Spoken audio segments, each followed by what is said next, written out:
Malam itu, di rumahnya yang sederhana, dia menatapku dengan mata lugu yang sama.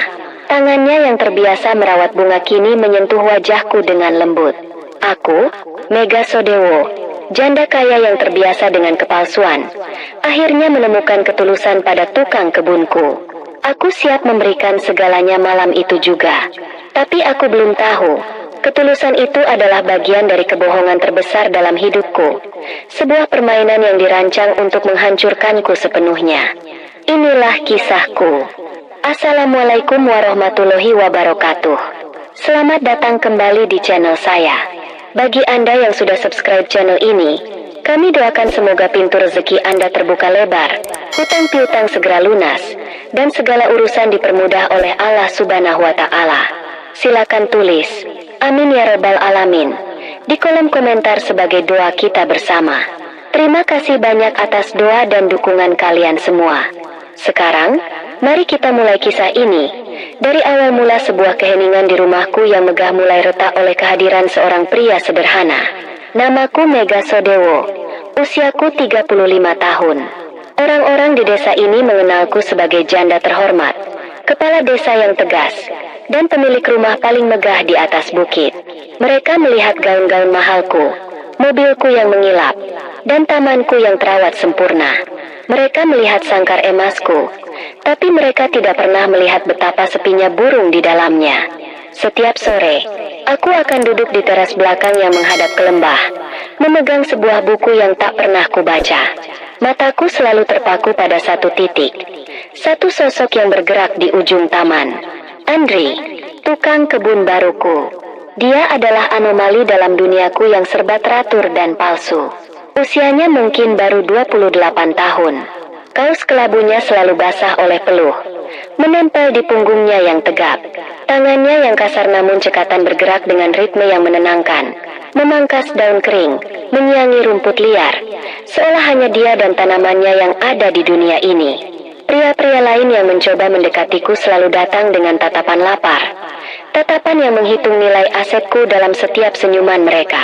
Tapi Andri, dia tidak pernah sekalipun melirikku. Kehadiranku yang agung di teras ini seolah tak lebih penting dari sehelai daun layu yang harus ia singkirkan. Dan justru sikapnya itulah yang menarikku, yang membuatku gila dalam keheningan yang kubangun sendiri. Aku mulai mendambakan perhatiannya dengan cara yang paling kekanakan. Hari itu, aku melihatnya berjalan melintas tak jauh dari tempatku duduk.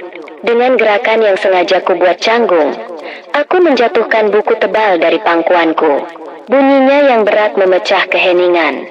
Dia berhenti, menoleh, lalu berjalan mendekat. Dia membungkuk, memungut buku itu, dan membersihkan debu yang menempel dengan punggung tangannya.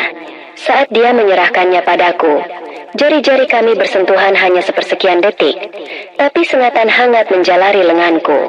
Aku mendongak, menatap langsung ke matanya. Jernih, tidak ada jejak sanjungan palsu, tidak ada niat tersembunyi. Hanya ada kejujuran lugu seorang pemuda desa. Jantungku, organ yang sudah lama hanya berfungsi untuk memompa darah, tiba-tiba berdebar begitu kencang hingga membuatku sesak. Aku membalasnya dengan senyuman. Mungkin senyuman tulus pertamaku dalam bertahun-tahun. Dia hanya mengangguk kecil lalu kembali ke pekerjaannya, seolah interaksi barusan tak pernah terjadi. Tapi bagiku, itu adalah segalanya. Malamnya, aku berdiri lama di depan cermin besar di kamarku. Pantulan diriku terlihat sempurna, seorang wanita kuat dan mandiri. Tapi aku tahu itu bohong. Di balik riasan dan sanggul yang rapi, ada seorang perempuan yang kosong, yang merindukan sebuah sentuhan tulus lebih dari apapun. Sebuah pertanyaan berbahaya mulai merayap di benakku. Sebuah bisikan yang akan mengubah segalanya. Bisakah kesederhanaan seorang tukang kebun mengisi kekosongan yang ditinggalkan oleh tumpukan harta warisan? Sejak hari itu, rutinitasku berubah. Rapat desa terasa seperti interupsi, dan tumpukan proposal di mejaku tak lebih dari sekadar pengganggu. Fokusku kini adalah taman belakang. Aku mulai menciptakan alasan-alasan konyol hanya untuk bisa berbicara dengannya. Pagi hari aku akan keluar, menunjuk sebatang dahan mawar yang sudah sangat sehat, dan bertanya dengan nada cemas apakah bunganya akan mekar dengan baik. Dia akan menjawab dengan sabar, menjelaskan hal-hal yang sudah jelas, tanpa sedikit pun menunjukkan kecurigaan. Senyum tipisnya setiap kali aku memujinya atas hal-hal kecil menjadi candu baruku. Suatu siang, matahari terasa begitu menyengat. Aku melihatnya duduk beristirahat di bawah pohon beringin, mengipasi wajahnya dengan topi usang. Tanpa berpikir, aku masuk ke dapur, membuat 2 gelas es teh lemon, dan membawanya keluar di atas nampan kecil. Aku merasa seperti remaja yang sedang melakukan hal bodoh. Istirahat dulu, Andri. Panas sekali, kataku, berusaha agar suaraku tidak terdengar bergetar. Dia mendongak. Matanya yang lelah memancarkan keterkejutan yang tulus. Terima kasih banyak, Bu. Tidak perlu repot-repot. Kami duduk di sana, di bangku kayu yang sama, dalam keheningan yang nyaman. Bunyi serangga dan desau angin menjadi musik latar kami. Untuk pertama kalinya, aku tidak merasa perlu mengisi keheningan dengan basa-basi. Kehadirannya saja sudah cukup. Aku memperhatikan tangannya yang kapalan menggenggam gelas berembun itu, dan merasakan kedamaian yang aneh. Kedamaian yang tidak bisa dibeli dengan semua uangku. Namun, kedamaian itu tidak berlangsung lama. Dinding rumahku memiliki mata, dan para pelayan memiliki mulut. Aku mulai merasakan perubahan. Mereka akan berhenti berbisik saat aku lewat, atau saling melempar pandangan penuh arti. Kemudian, racun itu menyebar keluar. Di kantor desa, salah seorang tetua berkata kepadaku saat rapat, "Ibu Mega adalah panutan kami semua. Tentu ibu tahu betapa pentingnya menjaga nama baik, bukan?" Kata-katanya sopan, tapi tatapannya menusukku dengan penghakiman. Aku merasa terpojok.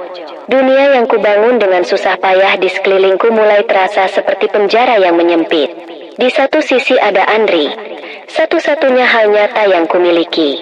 Di sisi lain ada topeng kepala desa terhormat yang harus terus kupakai. Setiap malam aku berperang dengan diriku sendiri. Hati nuraniku menjerit, mengatakan bahwa aku sedang menyeret Andri ke dalam duniaku yang rumit dan berbahaya. Gosip itu tidak akan menyakitiku. Aku sudah kebal. Tapi dia terlalu polos untuk ini. Beban itu menjadi terlalu berat. Dengan hati yang remuk, aku membuat keputusan paling pengecut dalam hidupku. Aku harus menjauhinya. Aku harus mendorongnya pergi demi melindunginya. Dan demi melindungi sisa-sisa kehormatanku. Besok, aku akan menyuruhnya pergi. Aku menyuruh pengurus rumah tanggaku untuk menyampaikan pesan itu. Sebuah kebohongan yang rapi dan dingin. Katakan pada Andri, area taman akan direnovasi kecil. Jadi dia tidak perlu datang selama beberapa hari ke depan. Kalimat itu terasa seperti duri di tenggorokanku. Aku pengecut.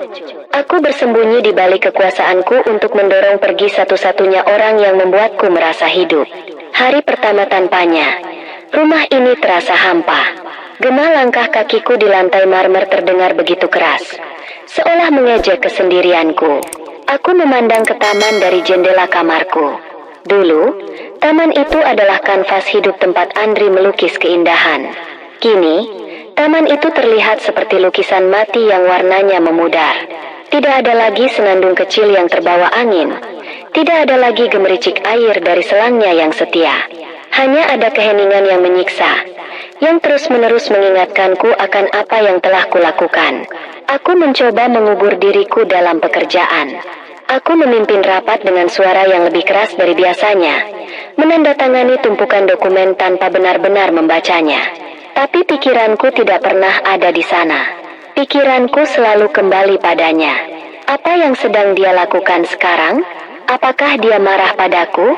Atau lebih buruk lagi, apakah dia percaya pada kebohongan bodohku dan kini merasa tidak lagi dibutuhkan? Bayangan wajahnya yang tulus dan sedikit bingung terus menghantuiku, membuat setiap suap makanan terasa hambar dan malam-malamku gelisah. 3 hari.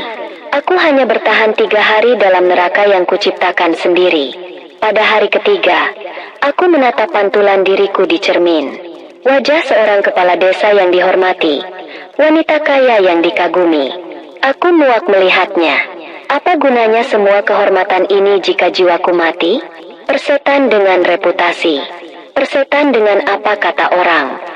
lebih baik kehilangan segalanya daripada kehilangan satu-satunya kesempatan untuk merasakan kebahagiaan yang nyata. Aku menyambar kunci mobil, tidak peduli pada penampilanku yang kacau. Aku melaju, membelah jalanan desa dengan kecepatan yang tidak wajar, mengikuti kata hatiku yang menuntunku ke sebuah rumah kecil berdinding papan di pinggir desa. Rumahnya. Aku menemukannya sedang duduk di beranda, menatap kosong ke jalan.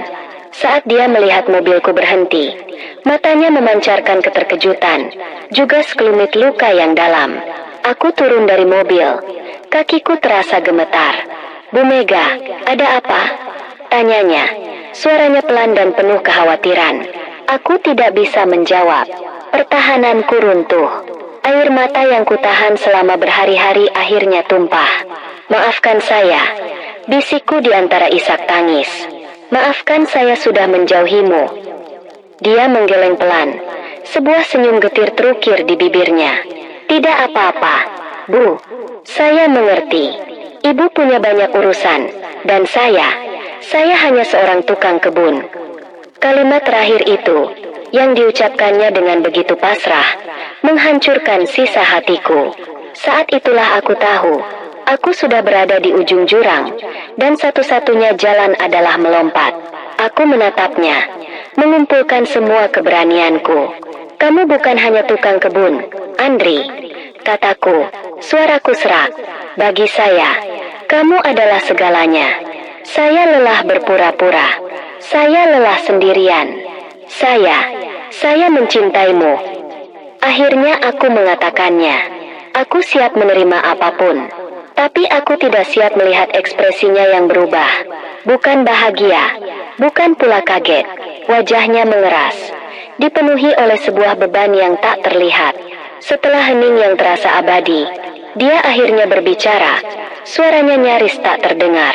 "Ada sesuatu yang harus saya jelaskan pada ibu. Sesuatu yang harus ibu ketahui sebelum ibu mengambil keputusan."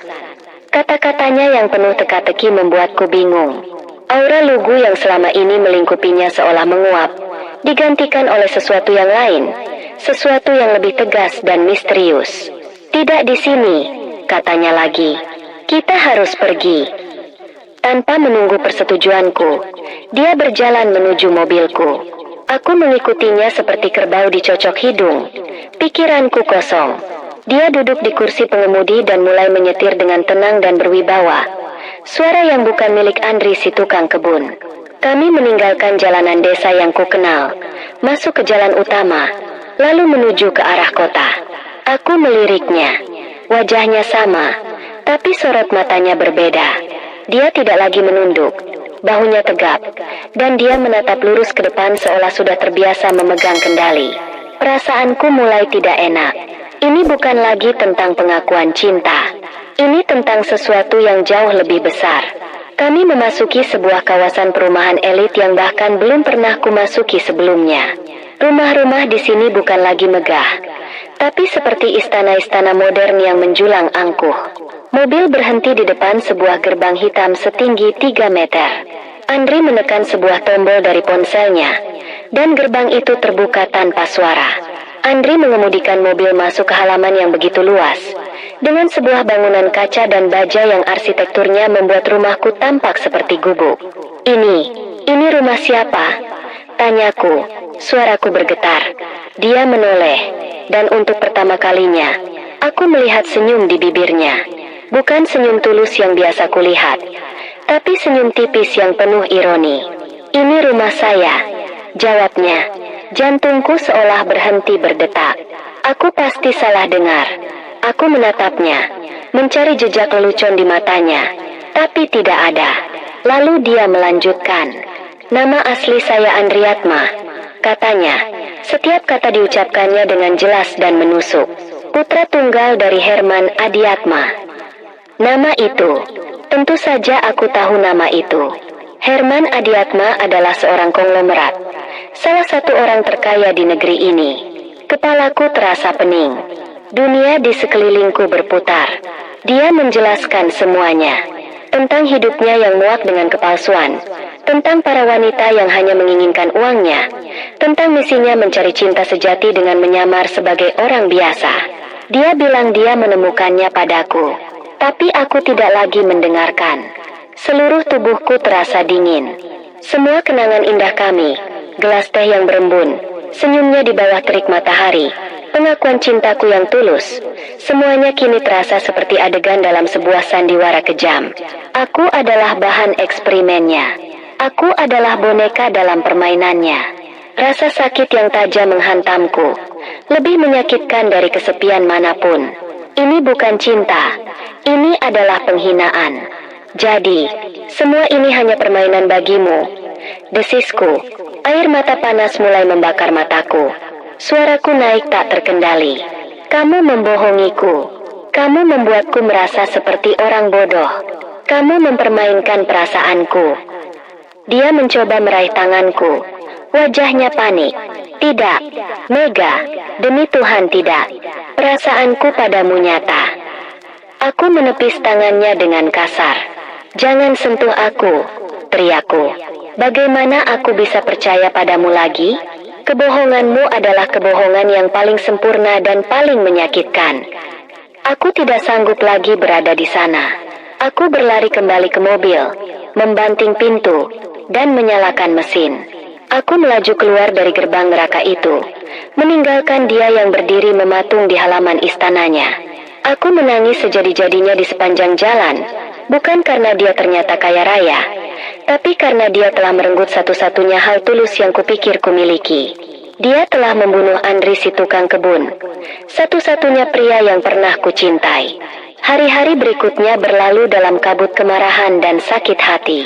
Aku mengurung diri di dalam kamarku yang luas, yang kini terasa lebih menyesakan daripada penjara manapun. Aku tidak makan, tidak tidur, hanya membiarkan diriku tenggelam dalam lautan pengkhianatan. Ponselku terus bergetar, menampilkan namanya, tapi aku mengabaikannya. Setiap getaran terasa seperti sebuah kebohongan baru. Dalam keheningan yang menyiksa itu, aku memutar ulang setiap kenangan kami seperti film rusak. Aku mencoba mencari celah, mencari bukti kepalsuan dalam tatapannya, mencari nada palsu dalam suaranya. Aku memutar kembali momen saat dia memberiku teh dingin, saat dia menceritakan dongeng dari buku tuanya, saat dia tersenyum tulus melihatku. Aku mencoba membenci semua itu, meyakinkan diriku bahwa itu semua adalah bagian dari aktingnya yang hebat. Tapi aku tidak bisa. Sekeras apapun aku mencoba, yang kutemukan dalam setiap kenangan itu bukanlah kebohongan, melainkan ketulusan yang menyakitkan. Dia memang berbohong tentang siapa dirinya, tentang tumpukan uang dan nama besar keluarganya. Tapi apakah dia berbohong saat matanya berbinar ketika aku tertawa? Apakah dia berbohong saat dia mendengarkan keluh kesahku tentang kesepian dengan sabar? Aku, yang seumur hidupku dikelilingi oleh orang-orang yang menginginkan sesuatu dariku, seharusnya tahu, Andri tidak pernah meminta apapun. Dia hanya memberi. Dia memberiku kedamaian, dia memberiku tawa, dan dia membuatku merasa dilihat sebagai seorang wanita, bukan sebagai sebuah jabatan atau brankas berjalan. Kesadaran itu datang perlahan, seperti fajar yang menyingsing setelah malam yang panjang dan gelap. Dia berbohong karena dia takut. Dia takut aku akan menjadi seperti wanita-wanita lain dalam hidupnya. Dia membangun tembok kebohongan di sekelilingnya, sama seperti aku yang membangun tembok kemewahan di sekelilingku. Kami berdua sama-sama terpenjara. Rasa marahku perlahan surut, digantikan oleh gelombang rasa bersalah yang menyesakan. Aku telah menuduhnya, memakinya, dan lari begitu saja tanpa mau mendengarkan. Pada hari kelima, dengan tangan gemetar, aku akhirnya membuka pesan-pesannya. Puluhan pesan yang berisi permohonan maaf, penjelasan, dan sebuah kalimat yang terus ia tulis. Aku tidak pernah berbohong tentang perasaanku. Aku mencintaimu, Mega. Air mataku menetes di atas layar ponsel. Kali ini bukan air mata amarah, melainkan air mata penyesalan. Aku membalas pesannya, hanya satu kalimat singkat. Temui aku, di tempat biasa. Kami duduk di bangku taman yang sama, di bawah pohon rindang yang menjadi saksi bisu perjalanan kami. Kali ini, tidak ada lagi rahasia. Dia menatapku, matanya dipenuhi harapan dan kerinduan. Aku akan menceritakan semuanya. katanya. Dan dia pun bercerita tentang hidupnya yang kosong, tentang pencariannya akan ketulusan. Aku mendengarkan, dan untuk pertama kalinya, aku benar-benar mengerti. Aku menyadari bahwa kami adalah dua jiwa yang tersesat dalam labirin kepalsuan dunia, yang secara tidak sengaja menemukan satu sama lain. Aku meraih tangannya, menggenggamnya erat. "Maafkan aku, Andri," bisikku. "Aku yang salah telah menilaimu." Dia tersenyum, senyum Andri yang selama ini kurindukan. "Aku yang salah karena telah membohongimu, Mega." Pernikahan kami dilangsungkan beberapa bulan kemudian. Sebuah upacara sederhana yang hanya dihadiri oleh orang-orang terdekat. Kami membuktikan pada semua orang, dan yang terpenting pada diri kami sendiri, bahwa cinta kami lahir bukan dari status atau harta. Cinta kami lahir dari dua hati yang berani menanggalkan topengnya dan menemukan kebenaran di baliknya. Dia tetaplah Andriku, pria yang mencintai tanah dengan sepenuh hatinya, dan aku tetaplah Mega, wanita yang akhirnya menemukan rumah di dalam kesederhanaan cintanya.